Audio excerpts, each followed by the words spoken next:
के करीब 2 बज रहे थे। घने कोहरे ने गाड़ी की विंडशील्ड को पूरी तरह ढक लिया था। विक्रम स्टीयरिंग व्हील पर अपनी पकड़ मजबूत किए हुए था। उसकी आंखें सड़क पर जमी थीं, लेकिन विजिबिलिटी, दृश्यता न के बराबर थी। पिछली सीट पर समीर और राहुल गहरी नींद में थे, जबकि बगल वाली सीट पर बैठी अंजलि अपने फोन में नेटवर्क तलाश रही थी। विक्रम, मुझे लगता है हमने वह टर्न मिस कर दिया है, अंजलि ने घबराई हुई आवाज में कहा। जीपीएस पिछले आधे घंटे से दिखा रहा है। विक्रम ने चिढ़कर डैशबोर्ड पर हाथ मारा। मैं जानता हूं अंजलि, लेकिन इस कोहरे में यू टर्न लेना भी खतरनाक है। आगे कोई गांव या ढाबा दिखे तो रोकते हैं। गाड़ी जंगल के बीच से गुजरने वाली एक कच्ची सड़क पर हिचकोले खा रही थी। बाहर का सन्नाटा इतना गहरा था कि इंजन की आवाज भी किसी राक्षसी दहाड़ जैसी लग रही थी। अचानक हेडलाइट की रोशनी में एक पुराना जंग लगा हुआ साइन बोर्ड दिखाई दिया। उस पर लाल रंग से, जो शायद खून जैसा लग रहा था, लिखा था भैरवगढ़ 2 किलोमीटर। भैरवगढ़? विक्रम बड़बड़ाया। मैप पर तो ऐसा कोई नाम नहीं था। तभी गाड़ी के इंजन ने एक जोर की आवाज की और धुआं छोड़ते हुए बंद हो गई। सन्नाटा अचानक और गहरा हो गया। क्या हुआ? पीछे से समीर ने नींद भरी आवाज में पूछा। गाड़ी खराब हो गई है, विक्रम ने हताशा से कहा। हमें पैदल जाकर मदद मांगनी होगी। वो बोर्ड देखा था, शायद पास में कोई गांव है। चारों दोस्त गाड़ी से बाहर निकले। बाहर की ठंड हड्डियों को गला देने वाली थी। हवा में एक अजीब सी सड़ान थी, जैसे गीली मिट्टी और सड़े हुए मांस की मिली-जुली बदबू। करीब 20 मिनट चलने के बाद उन्हें धुंध के बीच कुछ पुरानी हवेलियां दिखाई दीं। यह गांव सामान्य नहीं था। यहाँ बिजली के खंभे नहीं थे, सिर्फ कुछ घरों के बाहर मशालें जल रही थीं। सबसे अजीब बात यह थी कि रात के इस पहर में भी कुत्तों के भौंकने या कीड़ों के बोलने की कोई आवाज नहीं थी। सब कुछ मृत था। यह जगह मुझे ठीक नहीं लग रही, राहुल ने कांपते हुए कहा। चलो वापस चलते हैं। कहाँ वापस जाओगे राहुल? गाड़ी खराब है और नेटवर्क नहीं है, समीर ने उसे डांटा। वे एक बड़ी हवेली के पास पहुंचे, जिसका दरवाज़ा खुला था। विक्रम ने हिम्मत करके दरवाज़ा खटखटाया। कोई है? कोई जवाब नहीं आया। वे अंदर चले गए। अंदर का नज़ारा हैरान करने वाला था। एक बड़े से हॉल में ताज़े खाने की मेज़ सजी हुई थी। चांदी की थालियों में चावल, मांस और मिठाइयाँ परोसी गई थीं, जिनमें से अभी भी भाप निकल रही थी, लेकिन खाने वाला कोई नहीं था। कमाल है, समीर की आंखों में चमक आ गई। इतनी रात को दावत? लगता है हमारी किस्मत खुल गई, अंजलि ने उसे रोका। समीर, छुओ मत। तुम्हें नहीं लगता ये अजीब है? गांव वीरान है और यहाँ खाना सजा हुआ है। तभी सीढ़ियों के ऊपर से एक भारी आवाज आई। अतिथियों का स्वागत है। सबने ऊपर देखा। एक बहुत ही बूढ़ा आदमी, जिसकी कमर लगभग 90 डिग्री झुकी हुई थी, हाथ में लालटेन लिए खड़ा था। उसका चेहरा झुर्रियों से भरा था, लेकिन उसकी आंखें बिल्ली जैसी चमक रही थीं। माफ कीजिएगा बाबा, विक्रम ने कहा। हमारी गाड़ी खराब हो गई है। क्या हम रात भर यहाँ रुक सकते हैं? बूढ़ा धीरे धीरे नीचे उतरा। उसके चलने से हड्डियों के चटकने जैसी आवाज आ रही थी। रुकना तो आसान है बेटा, जाना मुश्किल। भोजन करो, यह तुम ही लोगों के लिए है। भूख से बेहाल समीर और राहुल ने खाना शुरू कर दिया। विक्रम और अंजलि ने संकोच किया, लेकिन भूख हावी थी। खाने का स्वाद बेहद लजीज था, लेकिन खाते समय राहुल को मांस के टुकड़े में कुछ कड़क चीज महसूस हुई। उसने मुंह से निकाला तो उसकी चीख निकल गई। वह कोई हड्डी नहीं थी, वह एक इंसानी उंगली थी, जिस पर अभी भी एक अंगूठी फंसी हुई थी। यह क्या है? राहुल ने थाली फेंक दी। सबके चेहरे सफेद पड़ गए। उन्होंने गौर से देखा, चावल का रंग सफेद नहीं, बल्कि हल्का गुलाबी था, जैसे उसे खून में पकाया गया हो। हमें यहाँ से भागना होगा, विक्रम चिल्लाया। वे दरवाजे की तरफ भागे, लेकिन भारी भरकम लकड़ी का दरवाजा अपने आप धड़ाम से बंद हो गया। कुंडी बाहर से नहीं अंदर से लगी थी, लेकिन वह हिल नहीं रही थी। तभी हॉल की सारी मोमबत्तियां एक साथ बुझ गईं। अब सिर्फ उस बूढ़े की लालटेन की रोशनी बची थी, जो अब हॉल के कोने में हवा में तैर रही थी। तुमने मेरा प्रसाद ठुकरा दिया, अंधेरे से बूढ़े की आवाज आई। लेकिन अब वह आवाज एक इंसान की नहीं, बल्कि कई राक्षसी आवाजों का मिश्रण लग रही थी। अब तुम खुद प्रसाद बनोगे।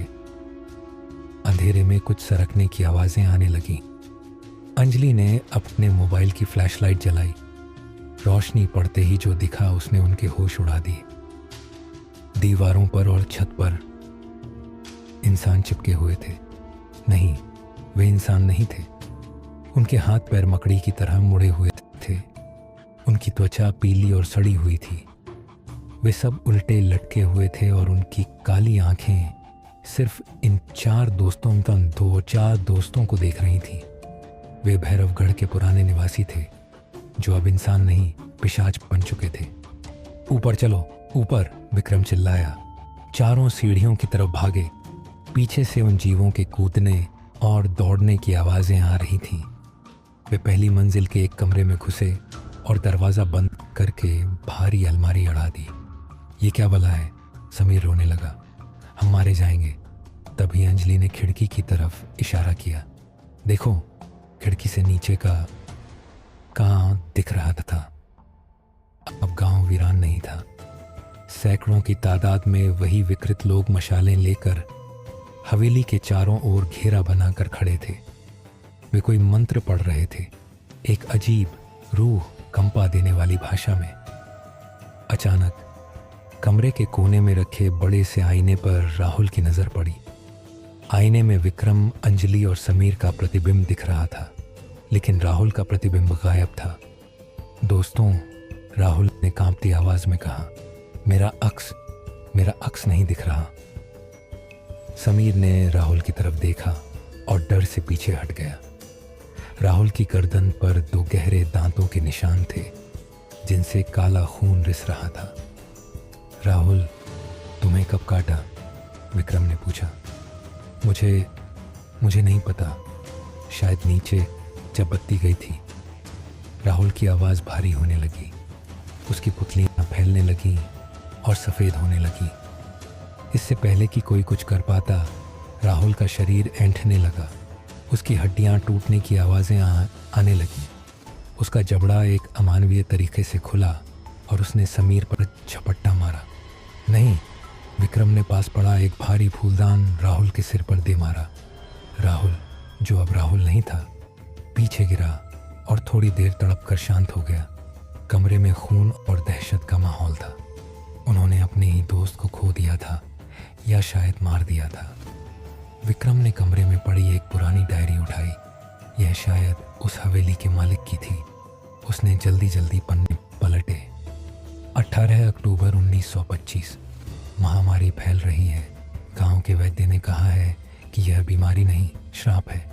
हमने उस तांत्रिक पर भरोसा करके गलती की। उसने हमें अमर बनाने का वादा किया था, लेकिन उसने हमें पिशाच बना दिया। अब हमें भूख लगती है, सिर्फ मांस की। सूरज हमारे लिए जहर है और रात हमारी दासी। जो भी मुसाफिर ये से यहाँ आता है, वह हमारी भूख मिटाता है। हमें सुबह होने तक रुकना होगा, विक्रम ने कहा। सूरज की रोशनी ही हमें बचा सकती है। लेकिन घड़ी देखने पर पता चला कि अभी रात के 3 ही बजे थे। सुबह होने में अभी घंटों बाकी थे। तभी अलमारी हिलने लगी। दरवाजे के बाहर से सैकड़ों नाखूनों के खुरचने की आवाज आ रही थी।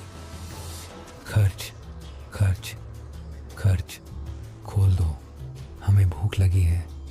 बाहर से राहुल की आवाज आई।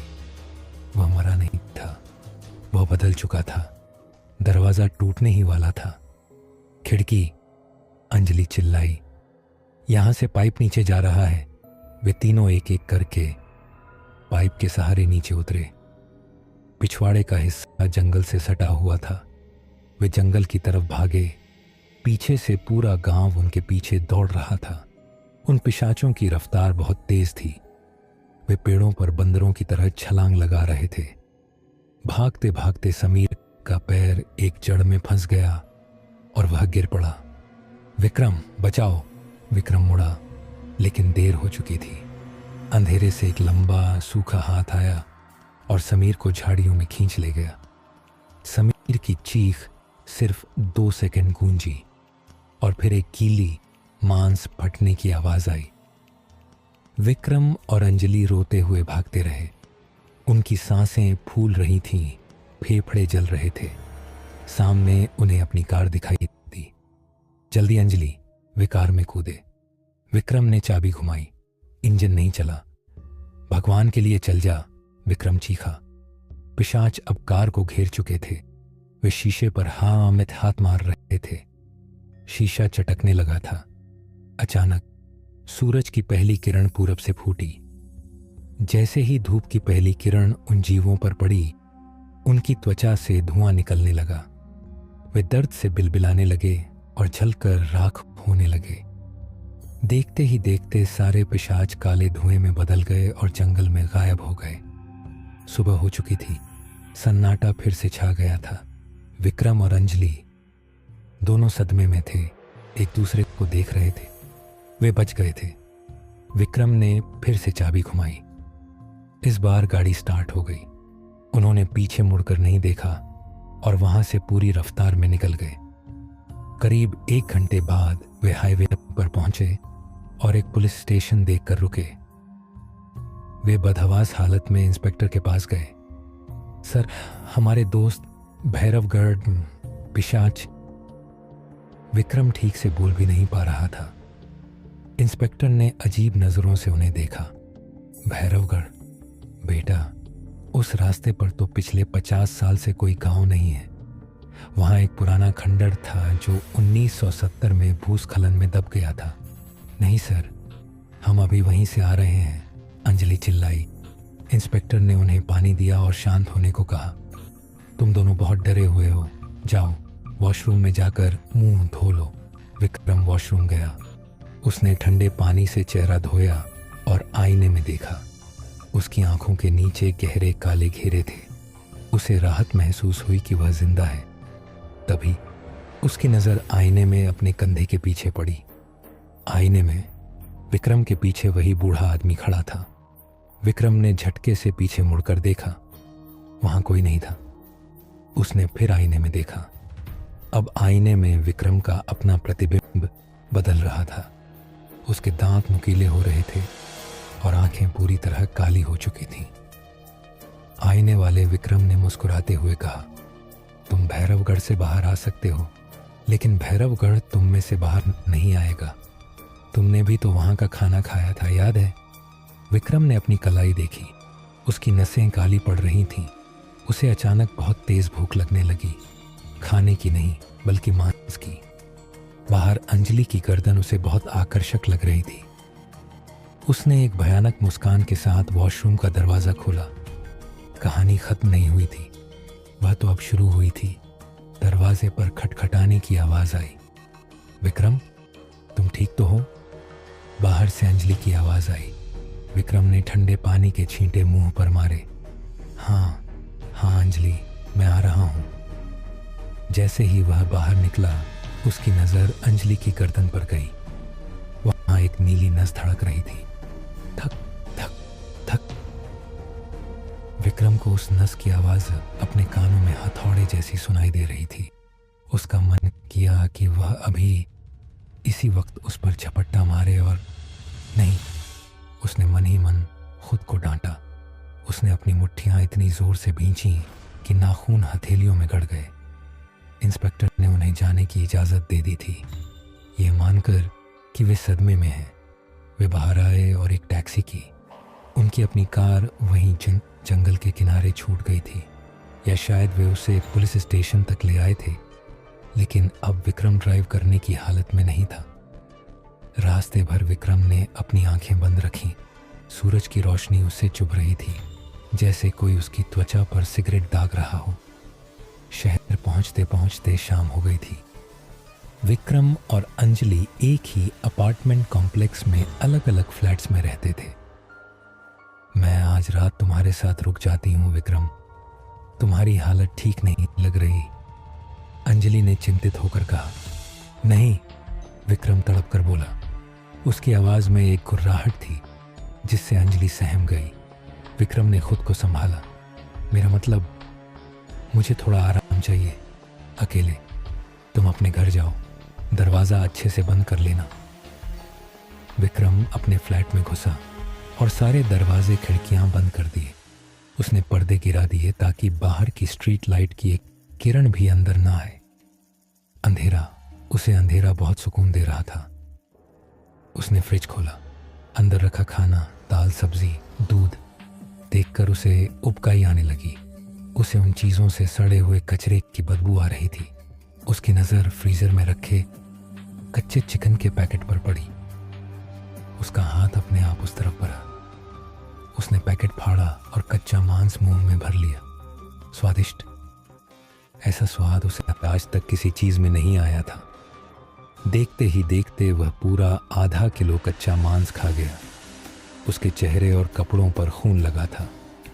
तभी उसे एहसास हुआ कि वह क्या कर रहा है। वह वॉश बेसिन की तरफ भागा और उल्टियां करने लगा। मैं क्या बन रहा हूँ? वह रोने लगा। भगवान, मुझे बचा लो। रात के 2 बज चुके थे। शहर शांत था। विक्रम अपने बिस्तर के कोने में दुबका बैठा था। उसे बुखार जैसा महसूस हो रहा था, लेकिन उसका शरीर बर्फ जैसा ठंडा था। तभी उसके फ्लैट की डोरबेल बजी। टिंग टोंग। इस वक्त कौन हो सकता है? क्या अंजलि आई है? विक्रम ने लड़खड़ाते कदमों से दरवाजे की तरफ कदम बढ़ाए। उसने आई होल से बाहर झांका। बाहर कोई नहीं था, सिर्फ खाली गलियारा। वह वापस मुड़ने ही वाला था कि घंटी फिर बजी। टिंग टोंग। उसने फिर झांका। अब भी कोई नहीं था। कौन है? विक्रम चिल्लाया। जवाब में दरवाजे के दूसरी तरफ से एक खुरचने की आवाज़ आई। खर्च खर्च खर्च।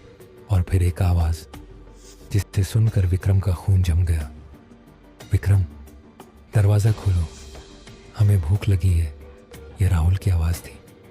वही राहुल जिसे विक्रम ने खुद मरते हुए देखा था। विक्रम पीछे हटा। ये नहीं हो सकता, राहुल मर चुका है। दरवाजे के नीचे से, दरार के बीच से काला धुआं अंदर आने लगा। वह धुआं धीरे धीरे एक आकृति लेने लगा। विक्रम की आंखों के सामने उसके बंद फ्लैट के अंदर राहुल खड़ा था। लेकिन वह राहुल नहीं था। उसकी गर्दन टूटी हुई थी, सिर एक तरफ लटका हुआ था और उसकी आंखें बेगायब थीं, सिर्फ काले गड्ढे। तुम हमें छोड़कर भाग आए दोस्त। राहुल ने अपनी टूटी गर्दन को झटके से सीधा किया। भैरवगढ़ किसी को नहीं छोड़ता। विक्रम ने पास पड़ा लैंप उठाया। दूर रहो मुझसे, राहुल हंसा। उसकी हंसी में वही भैरवगढ़ के बूढ़े की खनखनाहट थी। हम तुम्हें लेने नहीं आए विक्रम, तुम तो पहले से ही हमारे हो। तुम्हारे अंदर का जहर फैल चुका है। हम तो उसे लेने आए हैं जो बच गई है। अंजलि? विक्रम के दिमाग में बिजली कौन थी? उसे ताज़ा मांस बहुत पसंद आएगा। राहुल हवा में गायब हो गया, जैसे वह कभी वहाँ था ही नहीं। विक्रम ने अपना फ़ोन निकाला और अंजलि को कॉल किया। बेल जा रही थी। उठाओ अंजलि, उठाओ। हेलो? अंजलि की नींद भरी आवाज़ आई। अंजलि, भागो, अपने घर से निकलो। विक्रम चिल्लाया। क्या हुआ विक्रम, तुम ठीक हो? वो आ रहे हैं राहुल, वो पिशाच, वो तुम्हारे पास आ रहे हैं। छत पर जाओ, मैं आ रहा हूँ। विक्रम अपने फ्लैट से निकला और सीढ़ियाँ कूदता हुआ अंजलि के फ्लोर की तरफ भागा। लिफ्ट खराब थी। जब वह अंजलि के फ्लैट के पास पहुंचा तो उसने देखा कि दरवाज़ा खुला था। अंदर अंधेरा था। अंजलि, विक्रम चिल्लाया। बेडरूम से अंजलि की चीख सुनाई दी। विक्रम अंदर घुसा। वहाँ का नज़ारा भयानक था। अंजलि बिस्तर के कोने में दुबकी हुई थी और उसके सामने छत से उल्टा लटका हुआ वह बूढ़ा आदमी, भैरवगढ़ का केयरटेकर, उसे घूर रहा था। मिल गई। बूढ़े ने अपनी लंबी जीभ से होंठ चाटे। विक्रम को गुस्सा आया, इतना गुस्सा जो किसी इंसान का नहीं हो सकता। उसकी आंखों के सामने लाल रंग छा गया। उसकी नसें फटकर बाहर आने को तैयार थीं। उसने एक अमानवीय दहाड़ मारी और उस बूढ़े पर छलांग लगा दी। बूढ़ा हैरान रह गया। विक्रम की ताकत अब एक आम इंसान की नहीं थी। विक्रम ने बूढ़े को पकड़कर दीवार पर दे मारा। इसे हाथ मत लगाना। विक्रम की आवाज अब बदल चुकी थी, भारी और गूंजने वाली। बूढ़ा हंसा। अरे वाह, जहर ने अपना काम कर दिया। तुम अब हमारे जैसे हो बेटे। तुम इसे क्यों बचा रहे हो? इसे खा लो, तुम्हारी भूख मिट जाएगी। विक्रम ने पीछे मुड़कर अंजलि को देखा। अंजलि उसे डर के मारे कांपते हुए देख रही थी। विक्रम, तुम्हारा चेहरा। अंजलि फुसफुसाई। विक्रम ने आईने में देखा। उसका चेहरा पूरा नीला पड़ चुका था। आंखें लाल थीं और मुंह से लार टपक रही थी। वह अब विक्रम कम और पेशाब ज्यादा लग रहा था। मार दो इसे विक्रम, बूढ़े ने उकसाया। यही तुम्हारी नियति है। विक्रम का शरीर कांपने लगा। भूख, वह तड़पा देने वाली भूख फिर लौट आई थी। अंजलि की धड़कनें उसे दावत की तरह बुलाए तने बुला रही थी। उसका एक कदम अंजलि की तरफ बढ़ा। नहीं, अंजलि चिल्लाई। उस चीख ने विक्रम के अंदर बची खुची इंसानियत को जगा दिया। उसने पास पड़ी एक लकड़ी की नुकीली खूंटी, जो शायद कोई सजावटी चीज थी, उठाई। मैं राक्षस नहीं हूं। विक्रम ने वह खूंटी बूढ़े की तरफ नहीं, बल्कि अपने ही सीने की तरफ तान ली। अगर मैं मर गया तो मेरा वंश खत्म हो जाएगा, है ना? विक्रम ने बूढ़े की आंखों में देखकर पूछा। बूढ़े के चेहरे से मुस्कान गायब हो गई। पागलपन मत करो, तुम अमर हो सकते हो। अंजलि भागो, विक्रम चिल्लाया और उसने वह खूंटी पूरी ताकत से अपने दिल में घोंप ली। खून का फव्वारा फूटा, लेकिन लाल नहीं, काला खून। विक्रम घुटनों के बल गिर पड़ा। जैसे ही विक्रम गिरा, वह बूढ़ा भी दर्द से चिल्लाने लगा। विक्रम उस श्राप का वाहक था।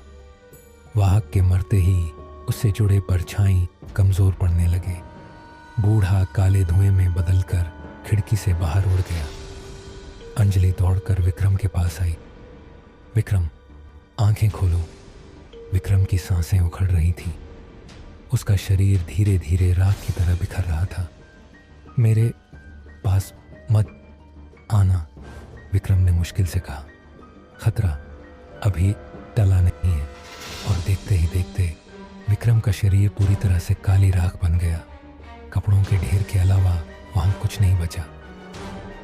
अंजलि सन्न रह गई। वह रो रही थी, चिल्ला रही थी, लेकिन सुनने वाला कोई नहीं था। सुबह हुई, पुलिस आई। अंजलि ने उन्हें सब बताया। राक्षस, राहुल, विक्रम की मौत। लेकिन पुलिस को वहां न कोई राख मिली, न कोई खून। विक्रम का नाम लापता लोगों की लिस्ट में डाल दिया गया। पुलिस ने माना कि विक्रम ने मानसिक संतुलन खोकर कहीं भाग गया है। एक हफ्ते बाद अंजलि ने अपना फ्लैट बदल दिया था। वह इस शहर को छोड़कर बहुत दूर जा रही थी। वह ट्रेन में बैठी खिड़की से बाहर देख रही थी। तभी उसके फ़ोन पर एक मैसेज आया। उसने फ़ोन चेक किया। एक अनजान नंबर से एक तस्वीर आई थी। तस्वीर एक भीड़ भाड़ वाली जगह की थी।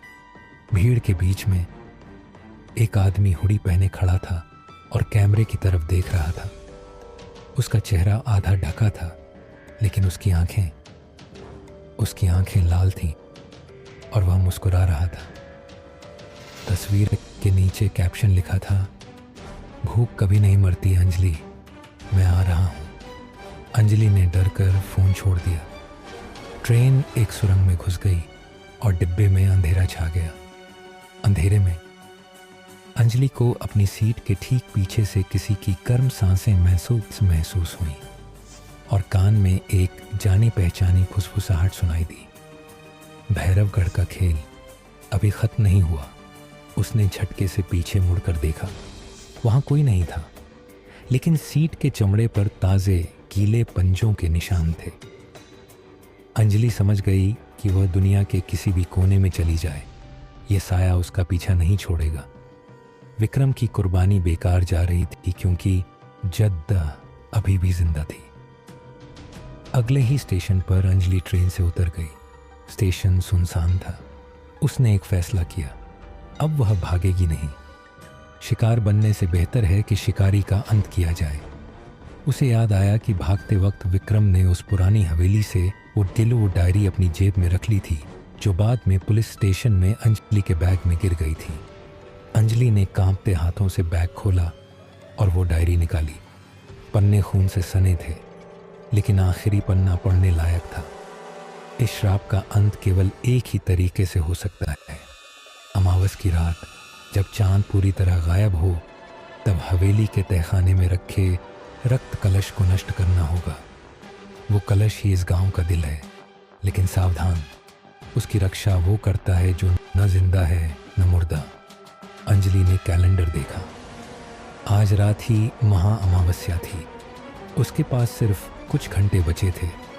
अंजलि ने किराए की एक एसयूवी ली और वापस उसी रास्ते पर निकल पड़ी जहां से कभी न लौटने की कसम खाई थी। जैसे जैसे वह भैरवगढ़ के करीब पहुंच रही थी, मौसम बिगड़ता जा रहा था। आसमान का रंग काला नहीं बल्कि गहरा लाल हो गया था। बिजली चमक रही थी, लेकिन बादलों की गरज में ऐसा लग रहा था जैसे हजारों लोग एक साथ रो रहे हों। वह जंगल के मुहाने पर पहुंची। इस बार रास्ता खोजने में दिक्कत नहीं हुई, जैसे गांव खुद उसे अपनी ओर खींच रहा हो। उसने गाड़ी हवेली के गेट पर रोकी। वही हवेली, वही सन्नाटा, लेकिन इस बार अंजलि डर नहीं रही थी।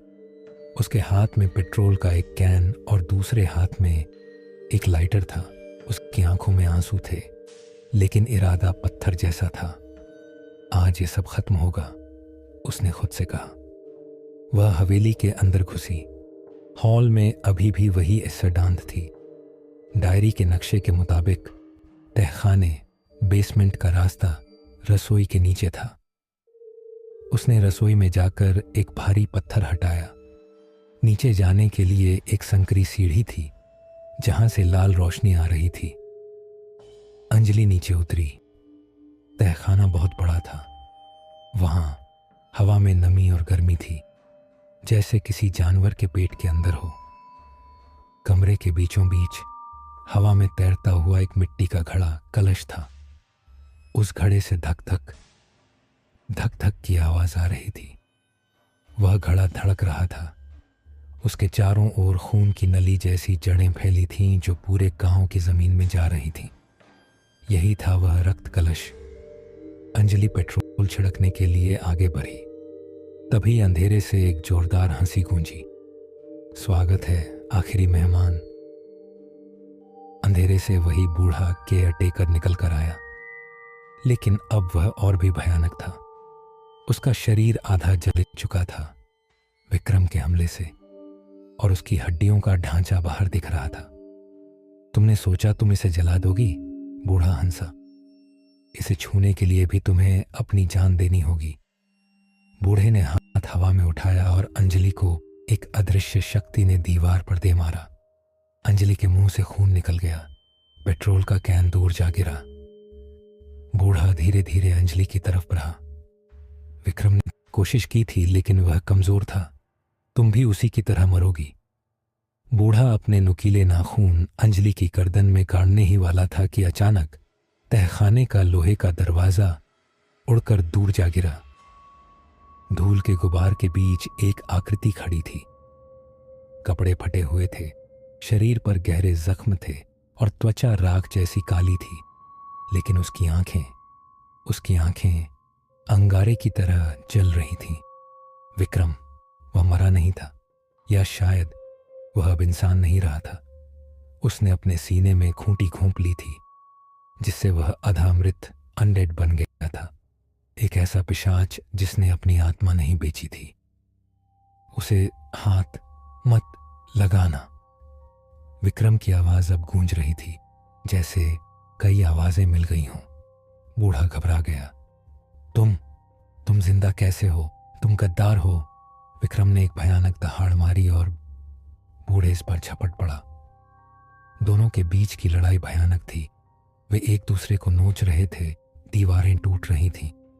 विक्रम अपनी बची खुची ताकत का इस्तेमाल कर रहा था।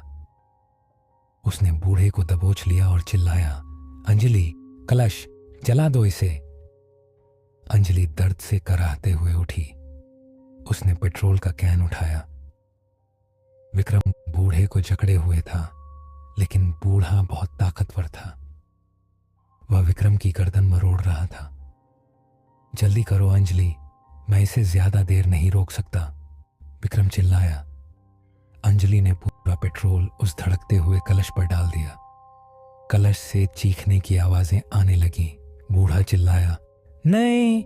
उसने विक्रम को धक्का दिया और अंजलि की तरफ लपका, लेकिन बहुत देर हो चुकी थी। अंजलि ने लाइटर जलाया और कलश पर फेंक दिया। धड़ाम, एक जोरदार धमाका हुआ। आग की लपटें नीली और हरी थीं। कलश फूट गया और उसमें से गाढ़ा काला खून बहने लगा। जैसे ही कलश टूटा, बूढ़ा केयरटेकर वहीं जम गया। उसका शरीर मिट्टी की तरह सूखने लगा और टुकड़े टुकड़े होकर गिरने लगा।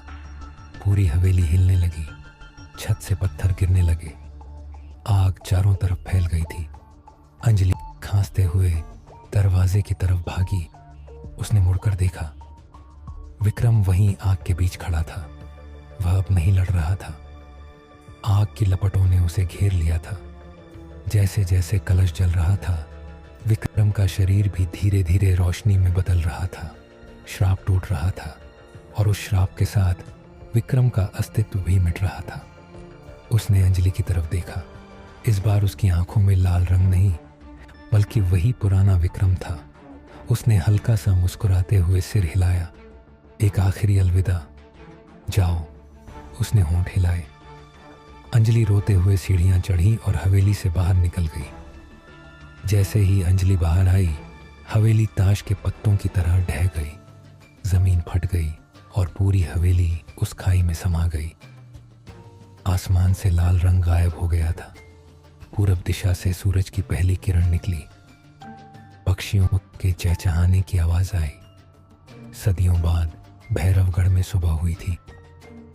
अंजलि अपनी गाड़ी के पास घुटनों के बल बैठ गई और फूट फूट कर रोई। उसने अपने दोस्तों को खो दिया था, अपने प्यार को खो दिया था, लेकिन उसने दुनिया को एक ऐसी बुराई से बचा लिया था जो कभी खत्म नहीं होने वाली थी। 1 साल बाद अंजलि एक स्कूल में पढ़ाती है। वह खुश दिखती है, लेकिन उसकी आंखों में एक गहराई है। वह कभी अंधेरे कमरे में नहीं सोती। आज भी कभी कभी जब वह आईने में देखती है तो उसे एक पल के लिए अपने कंधे के पीछे विक्रम की धुंधली परछाई दिखाई देती है।